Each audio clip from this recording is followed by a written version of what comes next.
There is a lot to learn with Black Ops 7 Zombies and Ashes of the Dam, so in this video, I'm going to give you an ultimate beginner's guide to go over everything you need to know, from turning on power and activating Pack-a-Punch, a ton of secrets around the map such as how to get free salvage, points, weapons, free perks, and even permanent perks, a complete breakdown of the old Tessie vehicle, new enemies, new perks, locations of every perk on the map, and so much more. Kicking things off, let's first go over everything you need to know in the menu before you start a game of Black Ops 7 Zombies. Very similarly to Black Ops 6 Zombies, we want to press right bumper on the controller and go over to Loadout, where here you can choose any weapon that you've unlocked to bring into a Zombies game, with that weapon progression carrying across multiplayer, Warzone, and even campaign. And just like multiplayer or Warzone, you'll be able to go ahead and add any of the attachments you've unlocked as well, where you can add up to 8 attachments on any weapon. You also want to make sure in field upgrades, you've gone ahead and chosen your field upgrade, and any that you unlocked from Black Ops 6 you'll be able to use, as well as the brand new one for Black Ops 7, Toxic Growth. You'll also be able to choose a tactical and lethal grenade to bring into a Zombies game, with more being available as you rank up through the progression. And finally, your Gobblegum pack, where you can choose up to 5 Gobblegums that you can bring into a game of Zombies. Any that you collected during Black Ops 6 will carry over to Black Ops 7 and will be available for you here. Another huge importance for Black Ops 7 is the return of Augments, where you'll be able to equip a major and now up to 2 minor augments for every Coca-Cola, ammo mod, and field upgrade. If you're coming from Black Ops 6 Zombies, all of your research will be retained, so you'll instantly be able to put on the major and minor augments that you had in Black Ops 6. But there is a new major augment to unlock, as well as a new minor augment to unlock for every piece of equipment, and at the final path of the research tree for every item will be the ability to add 2 minor augments to every perk, field upgrade, and ammo mod. To do this, you'll want to go into the research tab and then select any of the Coca-Colas, ammo mods, or field upgrades that you want to start researching, where you'll be able to see a visual of your progress through that tree. And then finally, before jumping in the match, under operators, you're able to choose whatever character you want to play as, including the dedicated crew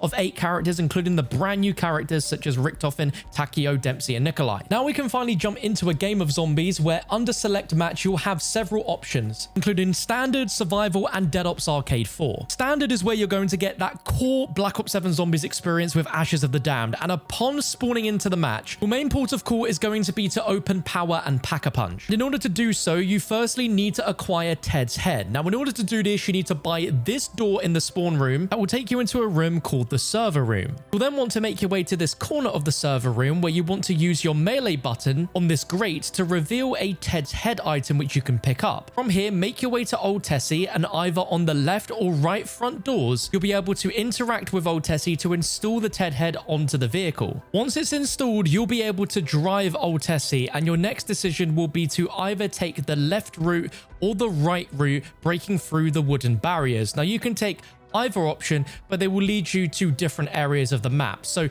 we'll start off by heading left and going through an area called Monolith Forest. You'll need to drive all the way through one side of it to the other without your vehicle getting too damaged by all of the creatures lurking in the fog that will latch onto your vehicle, with the aim to crash through the fence barriers. From taking this route, it will lead you to an area called Blackwater Lake, where you'll be prompted to clear the infestation off the power pump. Now, as you approach the power pump, you'll notice that there will be around about 8 or so of these spores that you'll need to destroy. And the moment you start shooting them, it will begin a 30-second time limit, where you have 30 seconds in total to destroy all of the growths on this power pump before you fail, and you'll need to reattempt on a following round. If you fail it, there will be an objective failed prompt pop up, and you'll need to go to the next round in order for that infestation to regenerate. If after installing Ted's head, you take the opposite route, it will take you through an area called Collapsed Tower, and you'll need to successfully navigate your way through this with the Old Tessie vehicle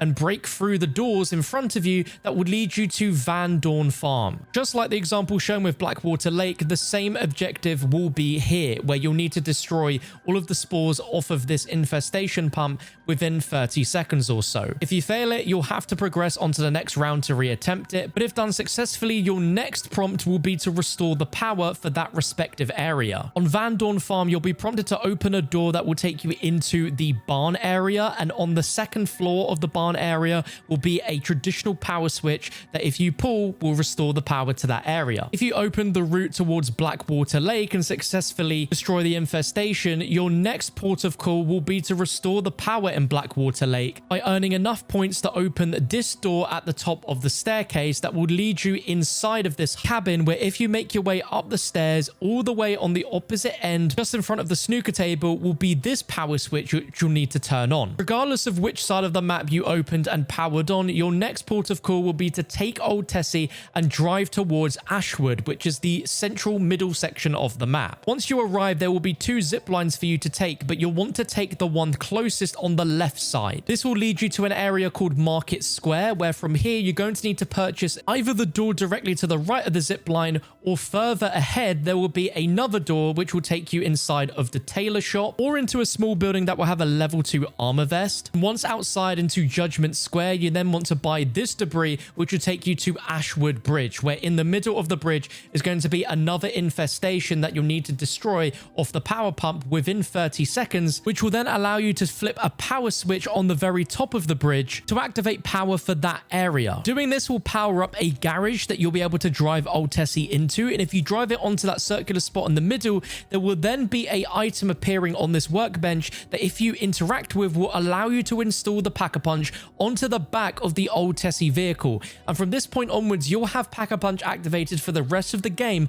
but unlike any other Pack-a-Punch, this one is a fully portable Pack-a-Punch machine, as it will always be on the back of the Wonder vehicle. So no matter where you take this thing, you will always have Pack-a-Punch available to you at all times, as long as you know where the vehicle is at any time on the map. Now, if you're not careful, old Tessie can take some serious damage, and when you're making your way through the fog in between the main areas, you'll have noticed that there will be Ravagers attacking your vehicle, and if you aren't careful, they can really damage the vehicle to the point where it can throw you out. And if you're in one of these scenarios in the fog, then you need to get your knife out and you need to run like heck, because it is a very dangerous place to be. If you run into a situation like this, there will be a repair prompt for you to be able to repair old Tessie using salvage that you have, and the amount will be about 150. But if you could be patient, old Tessie will start to regenerate health slowly after around 20 seconds or so, and periodically from this point onwards, as long as old Tessie doesn't take any more damage, it will continue to regenerate its health regardless if you're in the vehicle or not. And you'll be able to tell if it's healing itself by this glowing green smoke coming off the vehicle.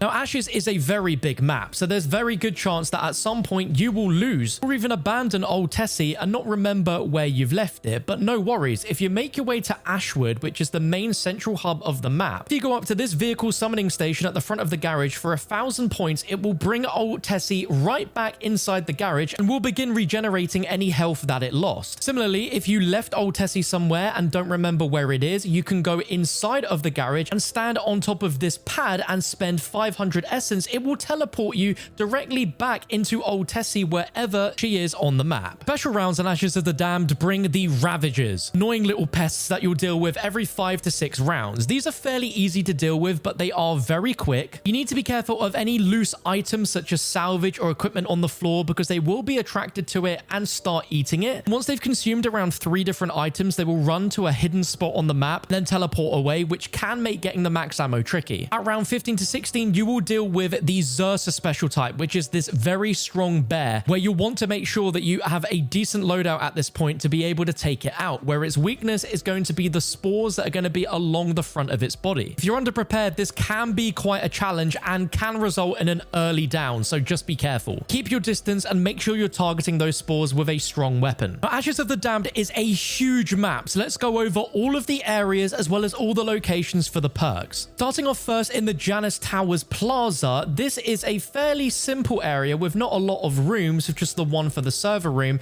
where inside of there you're going to find the Quick Revive perk machine. If you take the right path from spawn, it will take you to Blackwater Lake, where the main parts of the map here is going to be this cabin, where inside is going to be the Speed Cola perk machine location, as well as a mystery box location further towards the back. Over in Van Dorn Farm, there are 2 buildings that you're going to be using at some point, with the farmhouse containing the Stamina perk machine location, and inside of the barn on the 2nd floor right in the back right corner will be the location for the Death Perception perk. Over in Ashwood, if you take the left zip line to take you up to Market Square, in the back of Market Square is going to be the perk machine location for Vulture Raid, and then over from Market Square, if you open either this door right here or the door opposite Vulture Raid, it would lead you through an area called the Tailor Shop, but outside you'll be in Judgment Square, where you'll find the double tap perk machine. There is one more perk location, and if you take the right zip line, it will take you to the other side of the top of Ashwood, where within an area called the Ruby Rabbit, if you make your way down the staircase to the bottom floor, you will find the spawn location for the Juggernaut perk. There are a lot of areas around within Ashwood, especially on this top floor, that lead to the main Ashwood bridge, so be sure to be familiar with all of the different huts and buildings, because there's a lot to explore. Moving on to the Zaya Cosmodrome, there are two perks that you can find here. The first is the brand new Wisp T perk, which can be purchased right outside here, which is in front of the armor wall buy. And in order to access the second perk location in this area, we need to head to the lower floor of the Cosmodrome, which you can access in 4 different directions. The first is by going straight towards the rocket itself, and then there will be a zip line either to the left side of it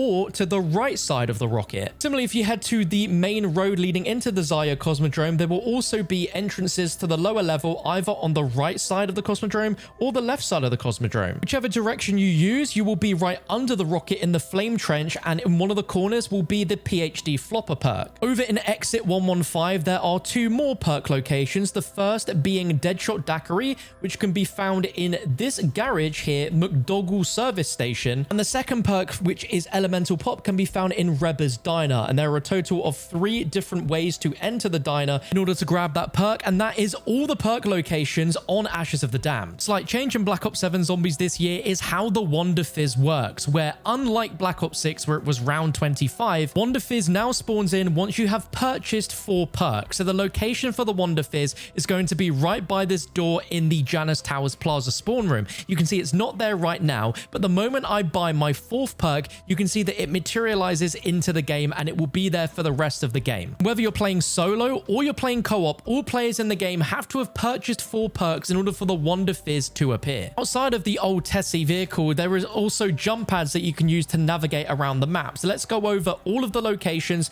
and where they can take you to. So the first one is located in the Janus Towers Plaza, and once you've opened either the left and or right side, you'll be able to teleport either to the Blackwater Lake or teleport to Van Dorn Farm. In Blackwater Lake, you can use the jump pad to take you to either the Janus Towers Plaza or to Ashwood. The location for the jump pad in Van Dorn Farm is here, where it will take you either to Janus Towers Plaza or to Ashwood. Within Ashwood, if you make your way to the Rabbit Alley, you'll be able to find the jump pad here that will take you either to Blackwater Lake or Van Dorn Farm. And on the opposite end of the Ashwood Bridge, if you take a right up these stairs, up Judgment Square, you'll be able to find the jump pad in the corner here that will take you to either the Cosmodrome or Exit 115. From Exit 115, the jump pad will be on top of this rooftop here that will take you either to the Cosmodrome or Ashwood. And finally, the location for the jump pad at the Cosmodrome is just next to the Wisp T perk that will take you either to Exit 115 or Ashwood.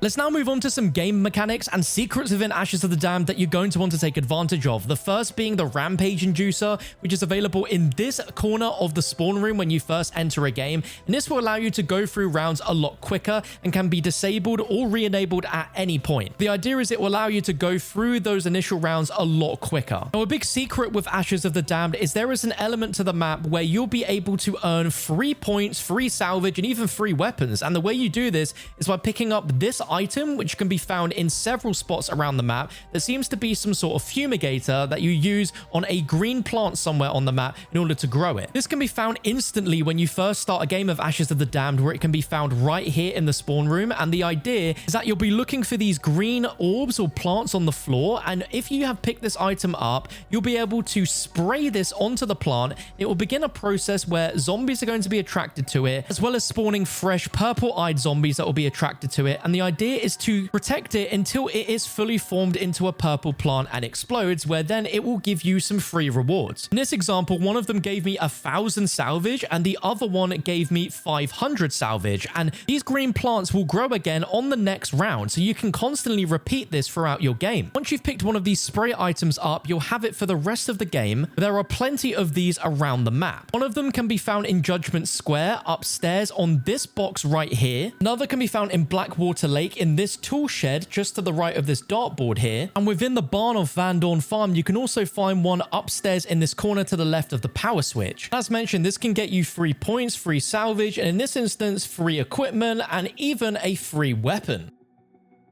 Another big part of Black Ops 7 Zombies is the TED trials. Now, these will only appear in your game once you've managed to power up Van Dorn Farm, Blackwater Lake, and Ashwood, and will typically be there from about round 15 onwards. But in order to find it, you'll have a prompt on your screen, or if you look up in the sky, you will see this purple light where there will be a portal coming from above it. If you follow your minimap, you'll be able to find the TED tasks machine, where for an exchange of points, you'll be given a random trial to complete, which can be anything from standing still in one location, kills from below, kills from above, explosive kills on jump pads, combat axe kills. There are a lot of challenges that you could be given, and the idea is that you want to get as close to getting the golden chest legendary rarity reward by completing it to the best of your ability and completing it within the time limit that you're given. If completed successfully, you'll be given the highest rarity reward chest, which will be gold and can contain perks, salvage, points, equipment, Pack-a-Punch crystals, ether tools. One of the coolest secrets from the TED trials occurs when you are later in the game and have every perk equipped. Because what many don't realize is when you complete a TED trial with all perks and are given a mystery perk, once you consume that perk, there will be a pop-up on screen where it will say permanent perk obtained. What this means is once you have all perks and are given a random perk again from the TED trial, it will be given to you permanently, meaning that if you go down once and require a self-revive or a revive from another player, any of the perks given to you will remain once you are revived. If you go down again subsequently, you will start losing these perks one at a time. So it's a very nice way and a great incentive to be doing the TED trials into much later games to guarantee that you'll keep your perks, that you don't lose as many when you go down. Beyond the plants Easter egg, there is also another Easter egg looming around the map where we have bins in every single part of the map called Chompy. The way that Chompy works is you melee Chompy and then feed it either a weapon or equipment, and it will spit out a random amount of salvage, which you can do up to 3 times per round. Meaning if you got a weapon from the mystery box that you did not like, you can instead give it to Chompy and recycle the weapon into salvage instead. And another new mechanic is being able to recycle the Gobblegums that you currently have in your loadout. The rarity of the gum will dictate how many points you get for recycling them, but to do so, open up your Gobblegum pack and instead of pressing A to use, press the convert button, and if you hold it down, eventually your character will crush it, where as you can see there with a purple rarity, you were given 1500 points for the conversion. If we use an epic Gobblegum here being wall power and convert that, that gives us a total of 2500 points. And then finally, if you crush an ultra rare Gobblegum like here with raindrops, you will be given 5000 essence for crushing it.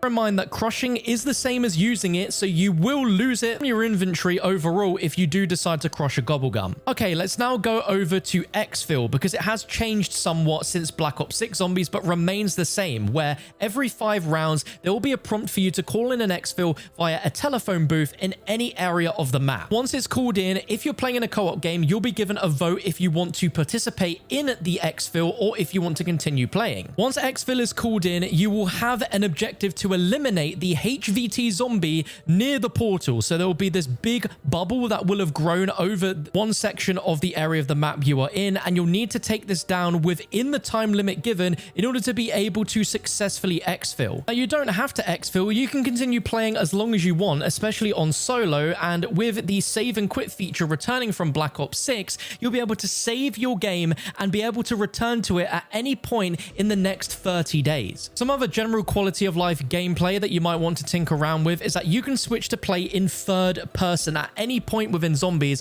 by just simply pausing and clicking the switch to third person mode. And another returning feature from Black Ops 6, which I'm sure a lot of people will want to mess around with, is being able to change your HUD. So at any point, if you pause your game, go over to settings and then go down to interface. If you go to gameplay HUD and then click Zombies HUD presets, you'll be able to choose between the standard theme, which you'll have by default, and this new Ethereum theme that Treyarch have made specifically for Zombies, which adds a bit more of a purple lightning effect around all of the HUD elements. Beyond that, there's also another section called layouts. By default, the HUD layout will be on the standard mode, which is what it's on by default and what it looks like here. Then if you go to classic, you'll be able to change it where a lot of the HUD elements have actually been moved to a more traditional sort of classic Zombies experience, more akin to Black Ops 3. But on top of that, you'll be able to go to HUD widget visibility and be able to turn off absolutely everything that you don't like about the current HUD, such as the minimap visibility, the compass, score streak widget, mission tracker, Gobblegums, and even the round number and perks. But then you can also go into HUD info visibility to turn things off, like player and street toast, medals and notifications, score feed, elimination feed, and even be able to turn off the zombie health bar and zombie damage numbers. So overall, you can get a gameplay experience that is a lot more stripped back and looks a lot more classic, with a lot of those elements from modern zombies removed. Okay, that pretty much covers everything for the standard zombies mode. So jumping quickly into survival, at the launch of the game, we only have one launch map at the moment. There will be more added throughout the seasons, which is Van Dorn Farm, which is a bite-sized version of Zombies where you'll be contained solely to the Van Dorn Farm, where you'll have a pack-a-punch machine available, you'll have the buildable bench, you'll have a Wunderfizz, mystery box, and all of those elements for you to be able to jump into a game of zombies quicker, especially if you're trying to grind a load of weapon levels, for example. It has the same elements as Ashes of the Dam, such as Exfil, and everything else you come to expect. And then there's Dead Ops Arcade 4, which has multiple ways to play this time around, with the standard Dead Ops Arcade 4 experience and casual for a more forgiving experience for those that want a bit of a more laid-back approach to playing Dead Ops Arcade. That is absolutely everything to know about Black Ops 7 Zombies from a beginner's level. If you want to go more in depth to learn about Easter eggs on Ashes of the Damned, including the full Easter egg quest itself, as well as every side Easter egg, then they will be appearing as videos on your screen right now to give you even more advanced tips and tricks for the Ashes of the Damned map.